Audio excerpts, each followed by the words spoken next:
தங்கச்சி அதெல்லாம் உங்களுக்கு இதே எங்கள் அண்ணன் பாண்டியராஜன் வந்து மாப்பா பாண்டியராஜன் இந்திய நாகரிகம்னு பண்பாடுன்னு சொன்னது இருக்கா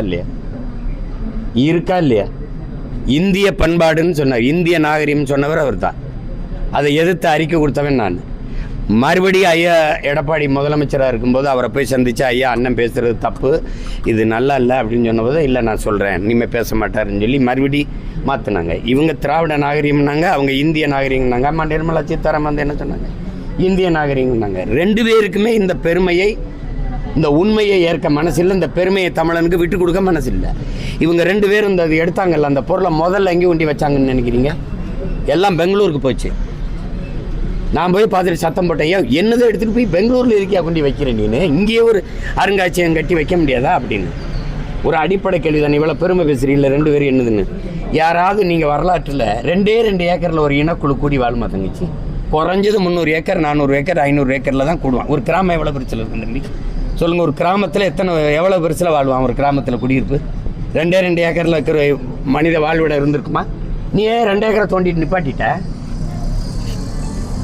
எவ்வளோதான் என் நாகரிகமா?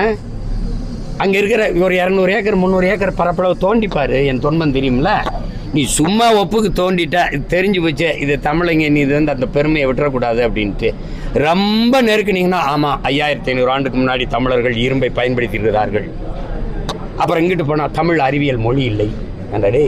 என்னங்கடா உங்களுக்கு ஒரு பிரச்சனை என்ன? இந்த பெருமை எனக்கு வந்துடக்கூடாது.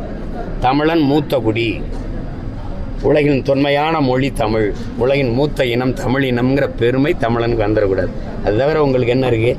இன்றைக்கி 2 பேரும் அதை எங்களுக்கு நீங்கள் நல்லா இருங்க வச்சுக்கிறங்க, இப்போவாது தமிழர் கீழடி தமிழர் தாய்மடி கேட்க நல்லா தான் இருக்கு.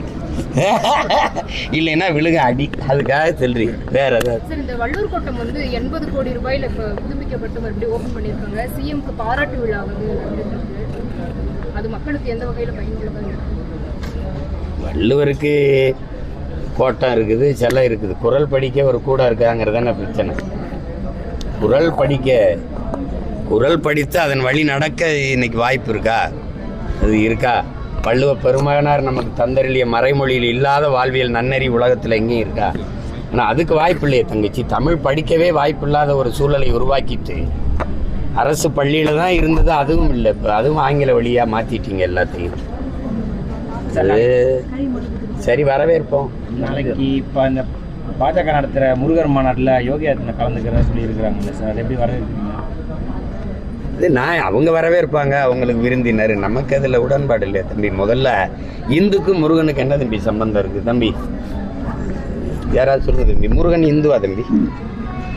நான் கேட்கறதுக்கு பதில் சொல்லுங்க. யாராவது முருகன் இந்துவா? தங்கச்சி முருகன் இந்துவா? சிவன் இந்துவா தம்பி? தம்பி ஒன்றுன்றதை நீ தான் கேள்வி கேட்ட. சிவன் முருகன் இந்துவா? எப்ப இந்து சொல்லு? நீ ஒரு முடிவுப்பா. தமிழ் கட்டது தம்பி. கூட்டு பொரியல் அவியல் சோறு சாம்பார் எல்லாம் சேர்த்து சாப்பாடுன்ன மாதிரி வெள்ளைக்காரன் இந்துன்னு ஆகிட்டான். ஏன் முருகனுக்கும் சிவனுக்கும் தெரியுமா அவன் இந்துன்னு? சைவ கடவுள் அவன். அதுலேயும் நாங்கள் வீர சைவர்கள். உங்களுக்கு இப்போதைக்கு அரசியல் இல்லை, என்ன செய்யறதுன்னு தெரியல. ஒவ்வொரு மாநிலத்துக்கும் ஒவ்வொருத்தரை தூக்குனீங்க. இப்போ எங்கள்கிட்ட எங்கள் இறையை எடுத்து வள்ளுவனுக்கு காவியை போட்டு பார்த்தி அது எடுபடல. இப்போ வேலை தூக்கி பார்க்குறீங்க. ஏதோ ஒன்று உங்களுக்கு போடுறீங்க. இந்து மாநாடு போட்டு அந்த வாக்கை எத்தனை மாநாடு போட்டாலும் ஐயா எடப்பாடிக்கு பின்னாடி தானே போய் நிற்கணும்.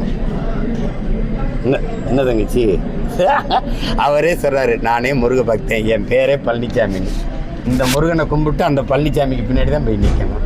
சரிதானே?